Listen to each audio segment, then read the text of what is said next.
শ্রীমদ্ ভাগবত গীতা দ্বিতীয় অধ্যায় সাংখ্যযোগ শ্লোক 51। কর্মজং বুদ্ধিযুক্তা হি ফলং ত্যক্তা মনীষীন জন্মবদ্ধ বিনির্মুক্তা পদং গচ্ছন্ত নাময়ম। কর্মজম অর্থাৎ কর্মজাত, বুদ্ধিযুক্তা অর্থাৎ ভগবত ভক্তিতে যুক্ত হয়ে, হি অর্থাৎ নিশ্চয়ই, ফলম অর্থাৎ ফল, ত্যক্তা অর্থাৎ ত্যাগ করে, মনীষীন অর্থাৎ মহর্ষিগণ অথবা ভগবত ভক্তগণ, জন্মবন্ধ জন্ম ও মৃত্যুর বন্ধন থেকে, বিনির্মুক্তা মুক্ত হয়ে, পদম পদ, গচ্ছন্তি গতি লাভ করেন, আনাময়ম দুঃখ দুর্দশারহিত। অনুবাদ: মনীষীগণ ভগবানের সেবায় যুক্ত হয়ে জড়জগতের সমস্ত কর্মজাত ফল থেকে মুক্ত হন।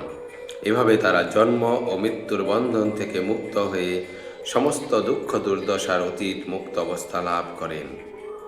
তাৎপর্য: জড়জগতের দুঃখ দুর্দশা যেখানে নেই, মুক্ত পুরুষেরা সেখানেই অবস্থান করেন। শ্রীমদ্ ভাগবতে বলা হয়েছে, সমাশ্রিতা যে পদপল্লব প্লবং মহৎপদং পুণ্যযশ মুরারে ভবান্দু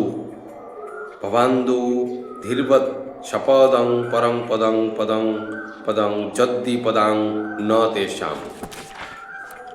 সব কিছুর আশ্রয় এবং মুক্তিদাতা মুকুন্দ নামে খ্যাত পরমেশ্বর ভগবানের পদপল্লব রূপ তরুণীর যিনি আশ্রয় গ্রহণ করেছেন, তার কাছে এই ভবসমুদ্র গোষ্পদ তুল্য হয়ে যায়।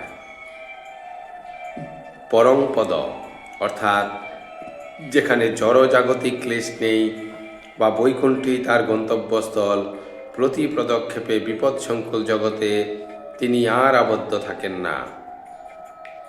আমাদের অজ্ঞতার জন্য আমরা বুঝতে পারি না যে এই জড়জগৎ দুঃখ দুর্দশায় পরিপূর্ণ, যেখানে প্রতিটি পদক্ষেপেই বিপদসংকুল। অজ্ঞতার বশবর্তী হয়ে অল্প বুদ্ধি সম্পন্ন মানুষেরা সকাম কর্মের মাধ্যমে সামঞ্জস্য বিধান করার চেষ্টা করে এবং মনে করে যে এই ধরনের কার্যকলাপ তাদের সুখী করবে। তারা জানে না যে এই জড়জগতের কোনো দেহই ক্লেশমুক্ত জীবন প্রদান করতে পারবে না। জন্ম মৃত্যু জরা ও ব্যাধিরূপ ক্লেশময় জীবন জড়জগতের সর্বত্র বর্তমান। কিন্তু যে মানুষ তার স্বরূপ উপলব্ধি করে বুঝতে পেরেছেন যে তিনি ভগবানের নিত্যদাস এবং এভাবে ভগবানের ভগবত্তা সম্বন্ধে উপলব্ধি করেছেন, তিনি তার সেবায় নিজেকে নিয়োজিত করেন। তার ফলে তিনি বৈকুণ্ঠ লোকে উত্তীর্ণ হবার যোগ্যতা অর্জন করেন, যেখানে জড়জাগতিক ক্লেশ, কালের প্রভাব এবং মৃত্যু নেই। আত্মার স্বরূপ উপলব্ধি করতে পারার অর্থ ভগবানের মহামন্বিত স্বরূপ উপলব্ধি করতে পারা।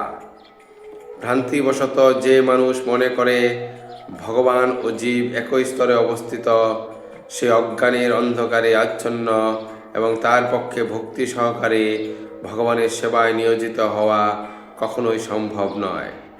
সে নিজেকে ভগবান বলে মনে করে এবং এভাবে জন্ম মৃত্যুর আবর্তে আরও গভীরভাবে নিমজ্জিত হয়।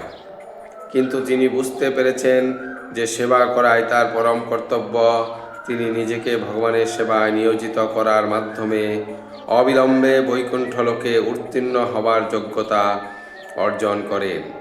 ভগবানের জন্য সেবা করাই হচ্ছে কর্মযোগ বা বুদ্ধিযোগ, অথবা সাধারণভাবে বলতে গেলে যা হচ্ছে ভক্তিযোগ। ধন্যবাদ।